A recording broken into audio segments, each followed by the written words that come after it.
जय जगन्नाथ। जय माँ संतोषी। ज्ञान गंगार प्रत्येक दर्शक बंधु मानक मोर अभिनंदन। आज 38तम अध्याय आलोचना करिबा गृहर पानी टांकी, ठाकुर घर दीप एवं शयन कक्ष केमिति शयन करिबा एवं सकाळ उठी केमिति दांत घषिबा विधान उपरे।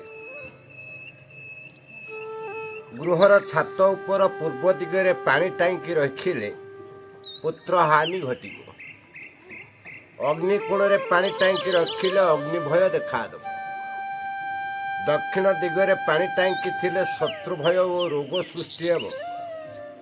नैऋत्य दिगरे पानी टांकी थिले परिवार सदा सर्वदा कलह लागी रही। वायु कोण पानी टांकी थिले दरिद्रता। उत्तर दिगरे पानी टांकी थिले धन संपद वृद्धि एवं ईशान कोण पानी टांकी रखिले समस्त गृह सुख शांति प्राप्ति हो। गृहर ठाकुर घरे दीपर मुख पूर्व को रखी जालिले आय वृद्धि घटे। उत्तर को मुख करी दीप जालिले धन संपद वृद्धि घटिब। पश्चिम को दीपर मुख करी जलिले दुख वृद्धि घटिब एवं दक्षिण को मुख करी दीप जलिले सर्वनाश करे। शोइबा बेले पूर्व को मुंड करी शोइले विद्या लाभ। दक्षिण को मुंड करी शोइले धन और आयु वृद्धि घटिब। पश्चिम को मुंड करी शोइले प्रबल चिंताग्रस्त हेबे। उत्तर को मुंड करी शोइले मृत्युदंड घटिब। सकाळ उठे केमिति दांत घषिबा। पूर्व को मुख करी दांत घषिले धैर्य सुख और आरोग्यता लाभ हुए। पश्चिम को मुख करी दांत घषिले सर्व कार्य पराजय घटिब।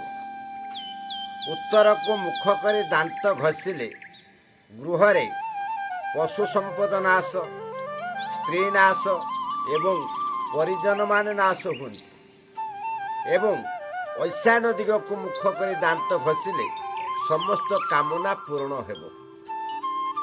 आज फेब्रुआरी बुधवार फेब्रुआरी 21 तारिख बुधवार टी आपण मानकर केमिति कटिब जानिबा।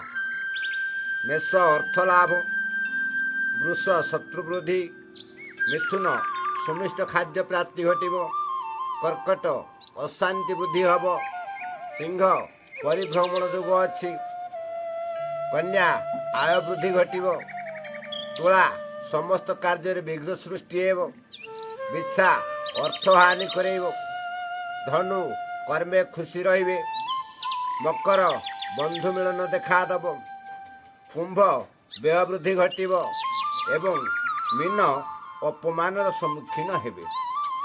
जय जगन्नाथ। जय माँ संतोषी।